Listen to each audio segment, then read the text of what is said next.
नमस्कार, मैं हूं आर के निषाद और आप मेरे साथ देख रहे हैं दर्शक न्यूज़ 24। बता दें कि आज हम पुनः मौजूद हैं धर्म आस्था अध्यात्म की नगरी प्रयागराज में। प्रयागराज की बात करें तो इन दिनों प्रयागराज में माघ मेला 2023 संपन्न होने के बाद तमाम बड़े बड़े संतों की, महात्माओं की गरिमामय उपस्थिति यहाँ पर देखी जा रही है, जिसमें कि अभी थोड़े दिन पहले ही आपने देखा था कि जय गुरुदेव जी का शिविर लगा था 3 दिवसीय। और आज की अगर बात करें तो आज हम मौजूद हैं आप लोगों को दिखाने के लिए उन तैयारियों का जायज़ा जिनके स्वागत के लिए यहाँ पर लाखों लाख श्रद्धालुओं की भीड़ लगने वाली है। भारत के कोने कोने से लोग बाग, उनके अनुयायी, उनके भक्तगण यहाँ पर उपस्थित होने वाले हैं। और जिनकी बात मैं कर रहा हूँ वो हैं शक्तिपुत्र महाराज जी। शक्तिपुत्र महाराज जी के आगमन पर किस तरह की तैयारियाँ यहाँ पर हो रही हैं, कैसी कैसी सुव्यवस्थाएँ यहाँ पर की जा रही हैं अपने भक्तों को लेकर, अपने अनुयायियों को लेकर, उन सारी तैयारियों का जायज़ा आप लोगों को करवाने वाले हैं। साथ ही हमारे साथ शक्तिपुत्र महाराज जी से ही जुड़े कुछ अनुयायी हैं, कुछ भक्तगण हैं, समाज सेवी हैं, कार्यकर्ता हैं, पदाधिकारी हैं। उनसे भी जानने का प्रयास करते हैं कि दरअसल शक्तिपुत्र महाराज जी का इतिहास क्या है, जो कि संक्षेप में हम जानेंगे। और उनका 2 दिवसीय शिविर यानी कि 25 और 26 फरवरी 2 दिवसीय शिविर लगने वाला है। 24 फरवरी को उनकी गरिमामय उपस्थिति यहाँ पर होगी। तो उसके दरमियान माहौल यहाँ का कैसा होगा वो तो हम आपको निरंतर खबरों में दिखाते रहेंगे। फिलहाल अभी जानने का प्रयास करते हैं कि शक्तिपुत्र महाराज जी यहाँ पर जब आएंगे तो कितने ज़्यादा श्रद्धालुगण और कहाँ से श्रद्धालु यहाँ पर मौजूद होंगे। और साथ ही शक्तिपुत्र महाराज जी के सारी जितने भी उनसे संबंधित जितनी भी उनसे जुड़ी बातें हैं, तथ्य हैं, वो हम जानने का प्रयास करते हैं। तो आइए शुरुआत हम यहाँ से करेंगे। ये हमारे साथ एक सर हैं, इनसे जानने का प्रयास करते हैं कि दरअसल शक्तिपुत्र महाराज जी के आगमन पर यहाँ पर कितने ज़्यादा श्रद्धालु मौजूद होंगे और साथ ही उनकी क्या क्या गतिविधियाँ यहाँ पर देखने को मिलेगी, वो बात जानते हैं। सर, शुभ नाम क्या हुआ आपका? कृष्णमणि मिश्रा, केंद्रीय संगठन मंत्री, भगवती मानव कल्याण संगठन। जैसा कि प्रयागराज की पावन सरजमी पर शक्तिपुत्र महाराज जी की गरिमा में उपस्थिति होने वाली है, तो किस तरह की तैयारियां चल रही हैं या फिर आने का मुख्य उद्देश्य, या फिर यहाँ पर जो 2 दिवसीय शिविर आपका चलने वाला है उस 2 दिवसीय शिविर के मुख्य उद्देश्य क्या? परम पूज्य योगी राज श्री शक्तिपुत्र जी महाराज पहली चीज़ तो साधु संत महात्मा नहीं हैं, वो एक ऋषि हैं। और हमारी पुरानी परंपरा बताती है कि ऋषियों के लिए कोई कार्य असंभव नहीं था। वही पूज्य गुरुदेव जी भी कहते हैं, मेरे लिए कोई असंभव शब्द नहीं जुड़ता। और वह असंभव कार्य समाज में आज लाखों करोड़ों असंभव कार्य पूज्य गुरुदेव जी ने करके दिखाया है। ऋषि और संत में, जैसा कि आपने कहा कि वो संत नहीं हैं, तो ऋषि और संत में क्या फासले होते हैं? साधु संत महात्मा जो होते हैं वो सामान्य तरीके से पूजन पाठ करने वाले, वस्त्र पहनने वाले, बड़े बाल रखने वाले, इन्हें आप साधु संत महात्मा कहते हैं। लेकिन जो ऋषि होती है उसकी पूर्ण कुंडली चेतना जागृत होती है, जिसके 7 चक्र जागृत होते हैं, जिसके भूत भविष्य वर्तमान में कोई अंतर नहीं होता, जो पूर्ण त्रिकालज्ञ होते हैं, उसे हम ऋषि कहते हैं। तो जैसा कि शक्तिपुत्र महाराज जी यहाँ पर आने वाले हैं, तो उनको लेकर किस तरह की तैयारियाँ यहाँ पर चल रही हैं? लाखों लाख लोग आएंगे, उनके लिए हजारों हजार की संख्या में कार्यकर्ता आकर के इस व्यवस्था में लगे हुए हैं। पंडाल की व्यवस्था, प्रवचन पंडाल की, आवास की व्यवस्था, भोजन की व्यवस्था, प्रचार प्रसार की व्यवस्था, सारी व्यवस्थाएं चल रही हैं। और पूज्य गुरुदेव जी के आगमन पर उनके स्वागत की तैयारियां, भव्य गेट बन रहे हैं, कटआउट लग रहे हैं, होर्डिंग लग रही हैं, लोगों के अंदर उत्साह है। क्योंकि पूज्य गुरुदेव जी ने इस कलयुग की भयावह वातावरण को सतयुग में परिवर्तन करने के लिए इस धरा पर जन्म लेकर के आए हैं और समाज को नशा मुक्त, मांसाहार मुक्त और चरित्रवान समाज का निर्माण करने आए हैं। जो आपके गुरु भाई इस वक्त आपको देख रहे हैं, उनको क्या मैसेज देना चाहेंगे? समाज में जो कुरीतियाँ हैं उनको त्यागें और नशा मुक्त, मांसाहार मुक्त और चरित्रवान जीवन जीने का संकल्प ले। और सत्य की धारा पर जो आज समाज में, वह एक सत्य की धारा है जिसमें जुड़ करके अपना आत्म कल्याण करें और जन कल्याण करें। वहीं पर कुछ तीखे कड़वे सवाल भी होंगे हमारे आपसे। पहले तो हम बारी बारी करके सबसे परिचय जान लेते हैं और सबके जो अलग अलग भाव हैं या फिर मिलते जुलते भाव हैं वो हम आप लोगों के साथ साझा करते हैं। इसके बाद जानते हैं कि दरअसल इस वक्त का जो माहौल बना हुआ है, आप लोग देख पा रहे होंगे कि तमाम ऐसे जो संतों की टुकड़ी है या टोली है, ऐसे कह के देखें हम, तो तमाम तरह के विवाद छिड़े हुए हैं इस वक्त, कोई सनातन धर्म को लेकर, कोई हिंदू धर्म को लेकर, या फिर इस तरह के जातिगत मुद्दे या फिर धार्मिक मुद्दे, इस तरह के बहुत सारे बहस इस वक्त विवाद पर बने हुए हैं। तो उनके बारे में भी चर्चा करेंगे। फिलहाल हम जान लेते हैं क्या शुभ नाम हुआ सर? रामेंद्र सिंह तोमर, प्रांतीय संगठन मंत्री। कहाँ से हैं सर? हम कानपुर से आए हुए। कानपुर से चलकर यहाँ पर हैं? जी जी गुरु जी के शरण में। बिल्कुल। अच्छा, तो अभी यहाँ जो तैयारियाँ चल रही हैं जी, तो उन्हीं तैयारियों के जायज़ा में आए हैं या फिर आप खुद लगे हुए हैं? नहीं, हम खुद लगे हुए हैं, व्यवस्था में हम लोग लगे हुए हैं। अच्छा। हाँ, सब व्यवस्था हम लोग देख रहे हैं, वो करवा रहे हैं, इसी व्यवस्था में लोग लगे हुए हैं। लगभग कितने वर्षों से महाराज जी का सानिध्य प्राप्त हुआ है आपको? लगभग हम लोग 15 वर्ष से जुड़े हुए हैं। 15 वर्ष। हाँ। अनुभव कैसा रहा 15 वर्ष? नहीं, बहुत अच्छा अनुभव रहा। जब से हम लोग जुड़े हुए हैं, हम लोग घर में सुख और शांति का जीवन अनुभव कर रहे हैं। घर के सभी लोग शांति में जीवन यापन कर रहे हैं, घर में खुशियाँ हैं और सभी लोग चरित्रवान, संस्कारवान, चेतनावान। घर में सभी वातावरण बिल्कुल मामय वातावरण है।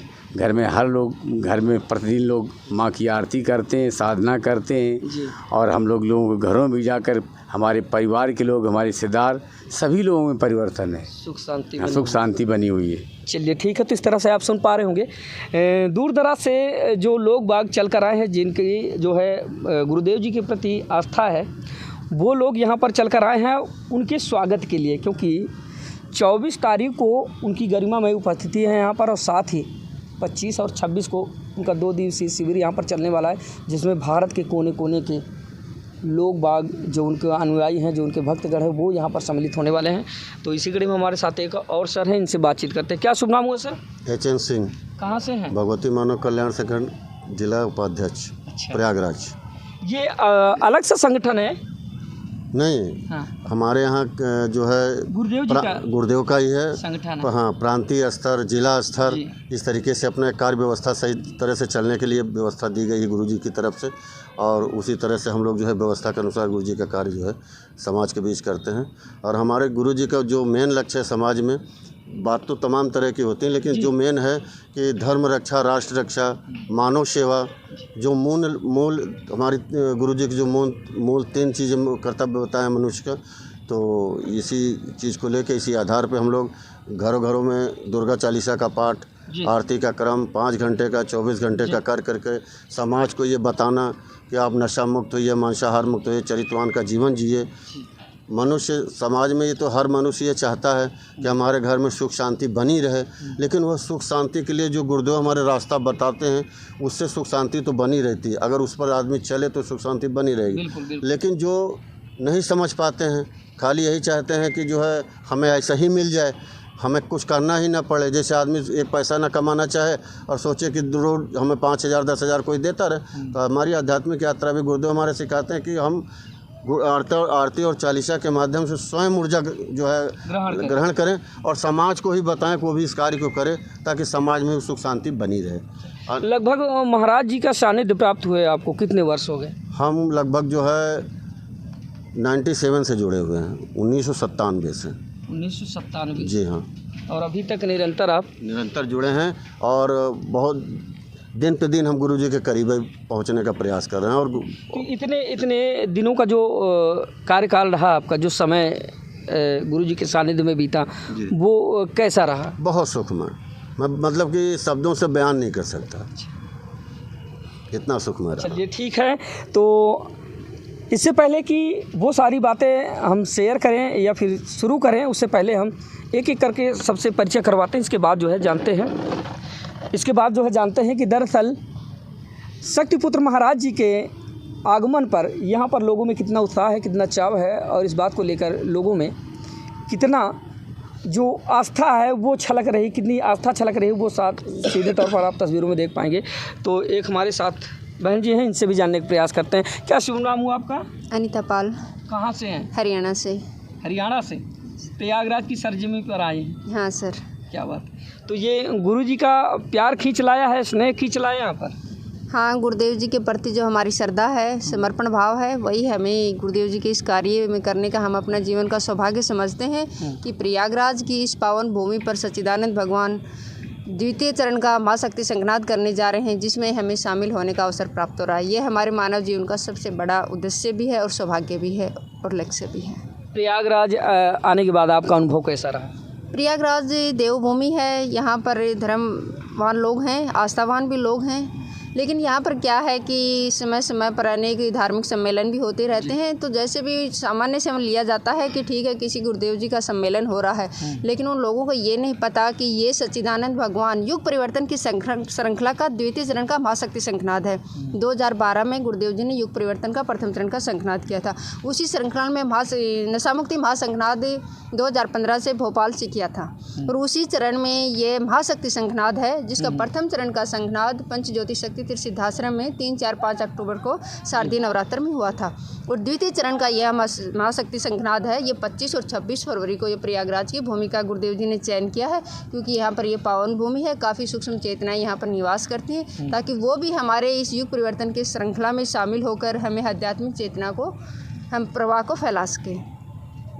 तो ये आपने सुना, ये हरियाणा से चलकर प्रयागराज की पावन सरजमी पर मौजूद हैं और शक्तिपुत्र महाराज जी के आगमन की सारी तैयारियों को जायजा कर रहे हैं। और अभी हमारे साथ कुछ युवा लोग हैं, इनसे भी जानने का प्रयास करते हैं कि दरअसल इन लोगों को ऐसी कौन सी प्रेरणा मिली जो अभी इस तरह की ज़माने में ये लोग जो है गुरु जी के प्रति इतनी आस्था रखते हैं। क्या नाम हो भैया? जी सर, मेरा नाम नीलेश त्रिपाठी है जी, और भारतीय शक्ति चेतना पार्टी की युवा मोर्चा के कोषाध्यक्ष हैं प्रांति जी।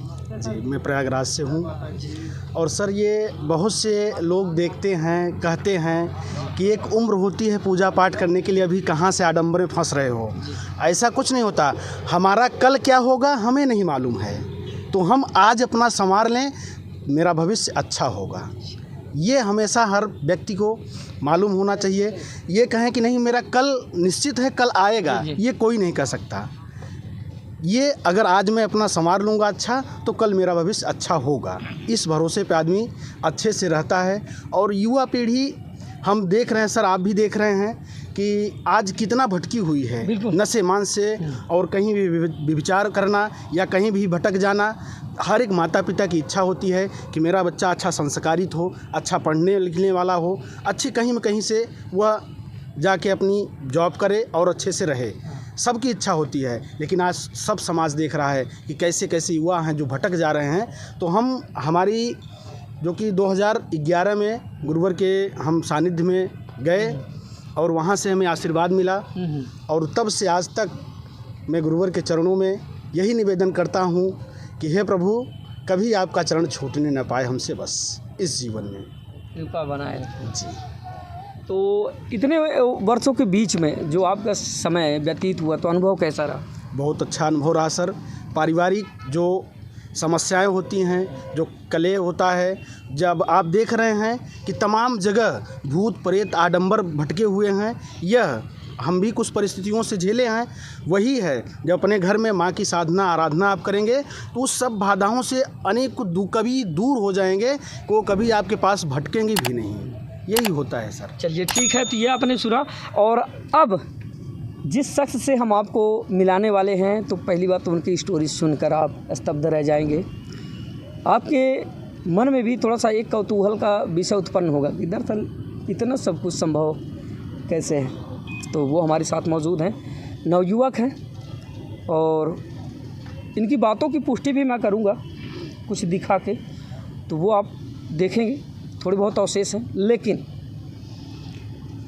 इनकी जो दृढ़ता है, इनका जो विचार है, इनके जो संकल्प हैं, सबसे पहली बात तो मैं उनको प्राथमिकता देना चाहूँगा कि किस तरह से इन्होंने अपने आप को मजबूत बनाया और खुद पर भरोसा किया कि मैं ये कर सकता हूँ। तो काफ़ी कलाओं से भी ये परिपूर्ण है। फिर गुरु जी के सानिध्य में आने के बाद जितने वर्ष इन्होंने अभी तक बिताए, तो उसका अनुभव कैसा रहा, ये इनसे जानने का प्रयास करते हैं और इनसे परिचय भी करवाते हैं आप लोगों का। भैया क्या शुभ नाम हुआ भैया? मेरा नाम सौरभ सिंह है, मैं यहीं प्रयागराज का निवासी हूँ, सदर तहसील से टीम प्रमुख हूँ। सौरभ जी, गुरु जी के सानिध्य में रहते आपको लगभग कितने वर्ष हो? लगभग हमें 25 से 26 साल हो चुके हैं गुरु जी के इसमें सेवा देते हुए। 97 से मैं जुड़ा हुआ हूँ जी। वो कौन सी स्टोरी है आपकी जो गुरुदेव जी की तरफ आपको खींच कर लाती है? स्टोरी ये है कि स्टार्टिंग में एक हमारे साथ रहा कि जब बचपन में ही बाई बर्थ शारीरिक रूप से थोड़ा सा समस्या रही, पैर में भी समस्या रही, हाथ पूरा राउंड शेप में रहा।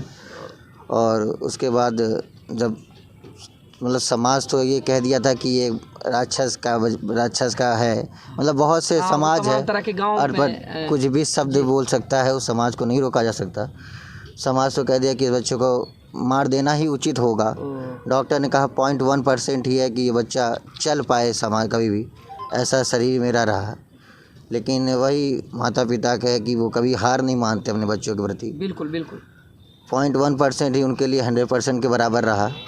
वही लेके उन्होंने डॉक्टर को ऑपरेशन के लिए कहा, डॉक्टर ऑपरेशन भी किए, लेकिन डॉक्टर कहा कि मैं इसे कह नहीं सकता कि ये चल पाएगा। हाथ पूरा राउंड शेप में कटिंग हुआ है इसका पूरा, उसके बाद उसका मसल्स को भरते हुए उसको सही किया गया।